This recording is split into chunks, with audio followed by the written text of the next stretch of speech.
বাংলাদেশ থেকে প্রতি বছর যেসব দেশে জনশক্তি রপ্তানি করা হয় তার মধ্যে মালয়েশিয়া অন্যতম।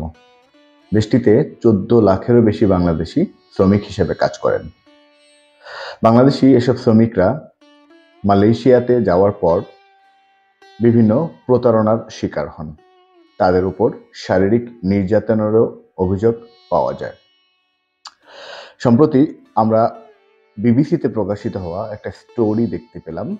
সেখানে জানানো হয়েছে মাত্র 2 লাখ টাকার বিনিময়ে একজন বাংলাদেশি শ্রমিককে বিক্রি করে দেওয়া হয়। কিন্তু এই ঘটনাটা বিবিসি যখন প্রকাশ করেছে সেটাই কিন্তু প্রথম ঘটনা নয়। আমরা জানি যে খবরটি গণমাধ্যমে আসে সেটা ছাড়াও অনেক খবর কিন্তু ছড়িয়ে ছিটিয়ে থাকে। বাংলাদেশি শ্রমিকরা যখন ভালো কাজের আশায়, ভালো বেতনে, কম পরিশ্রমে ভালো পারিশ্রমিক পাবে এই আশায় যখন প্রবাসে যায়, অনেক ক্ষেত্রেই তাদের প্রত্যাশা এবং প্রাপ্তির মধ্যে সংযোগ পান না। তাদেরকে দালালরা শুরুর দিকে বলে থাকে যে আপনারা কম পরিশ্রমে মোটামুটি 8 ঘন্টা কাজ করতে পারবেন, কোম্পানির খরচে থাকবেন, কোম্পানির খরচে খাবেন। কিন্তু সবার ভাগ্য কিন্তু এতটা সুপ্রসন্ন হয় না। কোনো বাংলাদেশি মালয়েশিয়া বা অন্যান্য দেশে যাওয়ার পরে দেখতে পান তাকে যে কাজের কথা বলে দেশটিতে আনা হয়েছে তাকে সেই কাজটি দেওয়া হয়নি। তুলনামূলক কম পরিশ্রমের কাজের কথা বলে এনে তাকে হাড় ভাঙা খাটুনির কাজ করতে দেওয়া হয়। এর ভিতরে রয়েছে কনস্ট্রাকশনের কাজগুলো। যেমন আমরা দেখেছি বিবিসি বাংলার প্রকাশিত খবরে একজন শ্রমিককে প্রথমে দেশটিতে নিয়ে যাওয়ার পরে বলা হয়েছিল আপনি 50,000 টাকা বেতনে কাজ করতে পারবেন। কিন্তু সেখানে যাওয়ার পর তিনি জানতে পারেন তাকে যে কাজের কথা বলে দেশটিতে আনা হয়েছে তাকে সেই কাজটি দেওয়া হবে না। তাকে দেওয়া হবে কনস্ট্রাকশনের কাজ, যেখানে হাড়ভাঙা পরিশ্রম করতে হয় এবং বেতন বলা হয়েছিল বাংলাদেশে থাকতে 50,000 টাকা পাবেন, কিন্তু সেখানে জানানো হয় তিনি বেতন পাবেন 25,000 টাকা। এখন প্রশ্ন হচ্ছে, বাংলাদেশ থেকে একজন মানুষ যখন তার সহায় সম্বল জমি বিক্রি করে জীবনকে পরিবর্তনের আশায়, জীবনকে বদলে দেওয়ার আশায় যে স্বপ্ন নিয়ে প্রবাসে আসেন, তাদের স্বপ্নগুলো কেন ভঙ্গ হয়? বিবিসি বাংলার প্রকাশিত খবরটিতে তাফসীর বাবু তুলে ধরার চেষ্টা করেছেন কি কি কারণে বাংলাদেশি শ্রমিকরা প্রবাসে গিয়ে প্রতারণার শিকার হচ্ছেন। তিনি একজন কর্মকর্তার সাথে কথা বলেছেন যিনি বাংলাদেশের পক্ষ থেকে দেশটির হাই কমিশনে কাজ করেন। তিনি বলেছেন যে সমস্ত নিয়োগকারী প্রতিষ্ঠানগুলো আছে তারা যে পরিমাণ ভিসা দেওয়ার সক্ষমতা রাখেন তার থেকে অনেক বেশি ভিসা বের করছেন। এই ভিসার মাধ্যমে বাংলাদেশের সাধারণ নিরীহ মানুষগুলো জীবন বদলানোর উদ্দেশ্যে যখন বিদেশে যাচ্ছেন তখন তারা প্রত্যাশিত কাজটি পাচ্ছেন না। তাদেরকে হয় বেকার জীবনযাপন করতে হচ্ছে, না হলে হাড়ভাঙা পরিশ্রম করতে হচ্ছে। আর হাড়ভাঙা পরিশ্রম করতে না পারলেই নিয়োগকারী প্রতিষ্ঠানের নির্যাতনের শিকার হতে হচ্ছে। সবার ক্ষেত্রে কিন্তু এমনটা হয় না। আমরা আজকে কথা বলছি সেই সমস্ত দুর্ভাগা মানুষের কথা যারা জীবন বদলানোর উদ্দেশ্যে জীবনটাকেই শেষ করে ফেলেন। চলুন জানি বিস্তারিত। একটা মেসেজ দিতে চাই, গতকালকে বুকিত বিনতান থেকে 5-7 জন লোক ধরে নিয়ে গেছে। তাই আপনাদের জন্য এই মেসেজটি, যদি আপনাদের কাগজপাতি না থাকে বাইরে একদম বেরোবেন না। কোনো জিনিসপাতির প্রয়োজন হলে আপনার বন্ধু বান্ধবদেরকে নিয়ে আসবেন। আর যাদের কাগজপাতি আছে, কাগজপাতি থাকা সত্ত্বেও অনেককেই ধরে নিয়ে যাচ্ছে, তারাও কি করবেন, একটু সাবধানতা অবলম্বন করবেন, কারণ মালয়েশিয়ার পরিবেশ পরিস্থিতি ভালো না। যারা মালয়েশিয়া আছেন, ভিডিওতে যাকে দেখতে পেলেন তিনি একজন বাংলাদেশি। তিনি মালয়েশিয়ায় অবস্থানরত অন্য বাংলাদেশিদের উদ্দেশ্যে ফেসবুকে একটি ছোট্ট ভিডিও আপলোড করেছেন। সেখানে তিনি জানিয়েছেন যে যারা অবৈধ বাংলাদেশি হিসেবে দেশটিতে বসবাস করছেন তারা যেন ঘর থেকে বের না হন, কারণ গত কয়েকদিন ধরে দেশটিতে অবৈধ বাংলাদেশি থেকে শুরু করে অবৈধ অভিবাসী যারা আছে তাদেরকে আটক করার জন্য দেশটির আইন প্রয়োগকারী সংস্থা অভিযান চালাচ্ছে।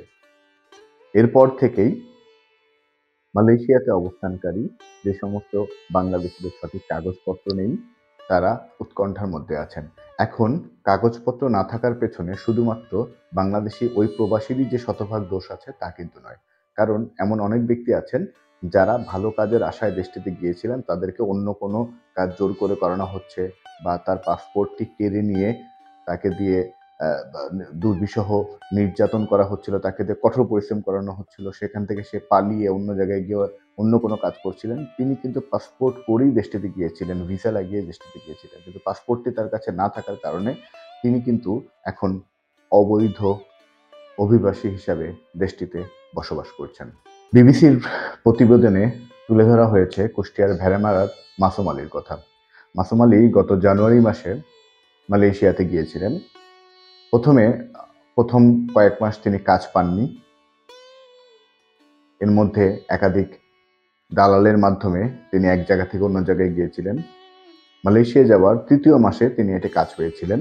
সেখানে তার পাসপোর্ট সহ সব ডকুমেন্টগুলো কেড়ে রাখা হয়েছিল। মাসুম আলী ওই প্রতিষ্ঠানে কাজ করতেন। তখন প্রতিদিনই তার স্ত্রীকে ফোন করে জানাতেন তার দুর্বিষহ জীবনের কথা। শারীরিক পরিশ্রম এতটাই বেশি হতো, অসুস্থ হওয়ার অবস্থা তৈরি হয়েছিল। সকাল থেকে শুরু করে মধ্যরাত পর্যন্ত তাকে কাজ করতে হতো। খাওয়া ঠিকভাবে দেওয়া হতো না। কখনো কখনো সারা দিন থেকে শুরু করে মধ্যরাত পর্যন্ত কাজ করে আসার পরে যখন তিনি ঘুমাতে যেতেন, তখন আবার তাকে ডেকে নিয়ে কাজ করতে বাধ্য করা হতো। এরকম নির্যাতন সহ্য করতে না পেরে মাসুম আলী একদিন ফোন করেছিলেন তার স্ত্রীকে, জানাচ্ছিলেন তার কষ্টের কথা। তখন তিনি বলেছিলেন তার অবস্থা এতটাই খারাপ যে তার কানের পাশ থেকে রক্ত বের হচ্ছে। তিনি স্ত্রীর কাছে বাঁচার আকুতি জানিয়ে অনুরোধ করছিলেন। ওই মুহূর্তেই তার ফোনটি বন্ধ হয়ে যায়। তারপর থেকে গত ১ মাস ধরে ওই ব্যক্তির কোনো খোঁজ পাওয়া যাচ্ছে না। তার স্ত্রী বিভিন্নভাবে জানার চেষ্টা করেছে তার স্বামী আদৌ বেঁচে আছে নাকি মারা গেছে। এখন পর্যন্ত তার কোনো খবর পাওয়া যায়নি।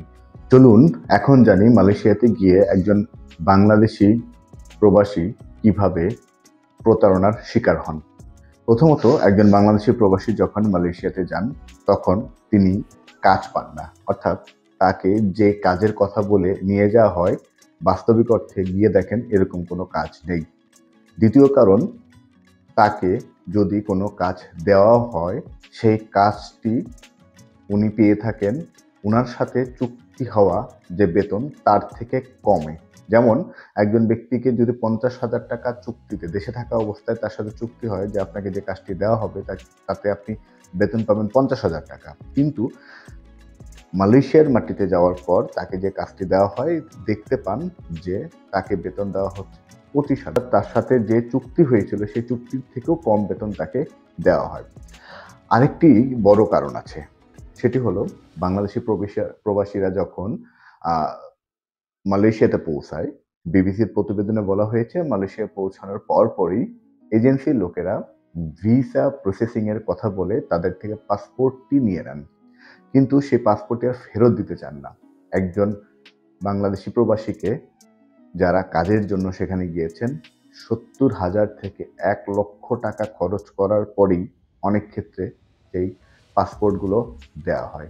এর সাথে রয়েছে চাকরি পাওয়ার পরে গাদাগাদি করে থাকার যে প্রবণতা, আর সবকিছুকে ছাড়িয়ে যায় নির্যাতন।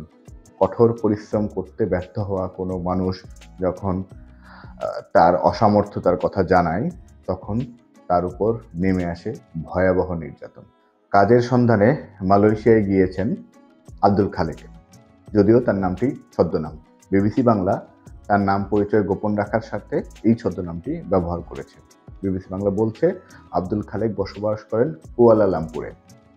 তিনি বলছেন বাংলাদেশি যে সমস্ত এজেন্সিগুলো আছে, অনেক প্রতিষ্ঠানের সক্ষমতা রয়েছে মাত্র ৫০ জনকে চাকরি দেওয়ার বা ৫০টি ভিসা প্রসেসিং করার, কিন্তু ওই প্রতিষ্ঠানগুলো ৭০০রও বেশি মানুষ দেশটিতে নিয়ে যাচ্ছে। তাতে যেটা হচ্ছে এই ৭০০ মানুষের কাউকেই কিন্তু চাকরি দেওয়া সম্ভব হচ্ছে না। এর ভিতরে সর্বোচ্চ ৫০ জন মানুষ চাকরি পাচ্ছেন, বাকিরা সবাই কিন্তু বেকার থাকছে। তিনি নিজেও কিন্তু এ ধরনের সমস্যার সম্মুখীন হয়েছেন। তিনি মালয়েশিয়াতে গিয়েছিলেন একটি কোম্পানির ভিসাতে। সেখানে বেতনের পরিমাণ কম থাকা বা আনুষঙ্গিক সমস্যার কারণে তিনি পালিয়ে অন্য একটি প্রতিষ্ঠানে বর্তমানে চাকরি করছেন। কিন্তু মালয়েশিয়ান লোকাল ল অনুযায়ী তিনি এখন অবৈধ। তাই তিনি না পারছেন বাংলাদেশে ফিরতে, না পারছেন ওই দেশে ভালো একটি কাজ করতে। কারণ বাংলাদেশে যদি উনি ফেরত আসেন, ঋণ করে ৬ লক্ষ টাকা খরচ করে উনি যে মালয়েশিয়াতে এসেছেন, সেই টাকা তিনি কিভাবে খরচ করবেন বা সেই টাকা তিনি কিভাবে শোধ করবেন? এই একটি চিন্তা থেকে তিনি বাংলাদেশে ফেরত যেতে পারছেন না। আবার এখন মালয়েশিয়াতে উনি যেই টাকা বেতনে চাকরি করতেছেন, নিজের খরচ করার পর পরিবারের জন্য টাকা কিভাবে দিবেন আর ঋণের টাকায় কিভাবে শোধ করবেন সেই চিন্তায় এখন তিনি দিশেহারা হয়ে আছেন। মালয়েশিয়ায় বসবাসরত বাংলাদেশি শ্রমিকদের চলমান দুর্বিষহ জীবন সম্পর্কে বিবিসি বাংলা কথা বলেছিল মালয়েশিয়া নিযুক্ত বাংলাদেশের হাই কমিশনার শামীম আহসানের সঙ্গে। তিনি বিষয়টি স্বীকার করেছেন, বলেছেন শ্রমিকদের উপর নির্যাতনের খবরটি একেবারে নতুন নয়, এই ঘটনাগুলো অনেক পুরনো। কোনো কোনো প্রতিষ্ঠানে কাজ করতে গিয়ে বাংলাদেশি শ্রমিকরা প্রতারণার শিকার হচ্ছেন, কিন্তু বাংলাদেশি হাই কমিশনের পক্ষ থেকে অনেক অভিযোগ এরই মধ্যে নিষ্পত্তি করা হয়েছে। মিস্টার আহসান বলছেন, বাংলাদেশের সরকারের বা বাংলাদেশ হাই কমিশনের পক্ষ থেকে একা এই বিশাল বড় সমস্যার সমাধান করা কিন্তু সম্ভব না। কারণ মালয়েশিয়ার সরকার যদি এই বিষয়ে আন্তরিক হয় তাহলে পুরো সমস্যাটার সমাধান করা যায়। এর পেছনে তিনি একটি কারণ বলেছেন যে অবৈধ প্রতিষ্ঠানগুলো যদি শ্রমিকদের সাথে এরকম অন্যায় করত তাহলে মালয়েশিয়ান লোকাল লর মাধ্যমে সেটা ফাইন্ড আউট করা অনেক সহজ হতো। কিন্তু অনেক বৈধ প্রতিষ্ঠান সরকারিভাবে নিয়ম নীতি মেনে প্রবাসীদেরকে নিয়োগ দিয়ে তাদের কমিটমেন্ট রক্ষা করে না, যে কারণে তারা যে বেতনটা দিতে চাওয়ার কথা তার থেকে কম বেতন দিচ্ছে। এই কারণেই এই পরিস্থিতি তৈরি হয়েছে। সে নিযুক্ত বাংলাদেশি হাই কমিশনার শামীম আহসান বলেছেন, বাংলাদেশি যে সমস্ত এজেন্সিগুলার মালয়েশিয়াতে শ্রমিক পাঠানোর সক্ষমতা রয়েছে তারা তাদের ক্ষমতার থেকে বেশি মানুষ রিক্রুট করছেন। যেমন কোনো প্রতিষ্ঠানের 50 জন মানুষের রিক্রুট করার ক্ষমতা আছে বা ভিসা দেওয়ার সুযোগ আছে, তারা 700 মানুষকে রিক্রুট করার ব্যবস্থা করছেন। এই কারণেই কিন্তু প্রতারণাগুলো চলমান আছে। চলমান সংকট থেকে উত্তরণে বাংলাদেশ সরকার এবং হাই কমিশনার মালয়েশিয়ার সরকারের সাথে একাধিকবার বৈঠক করেছে, কথা বলেছে, তারা সমস্যা সংকটের চেষ্টা করেছে।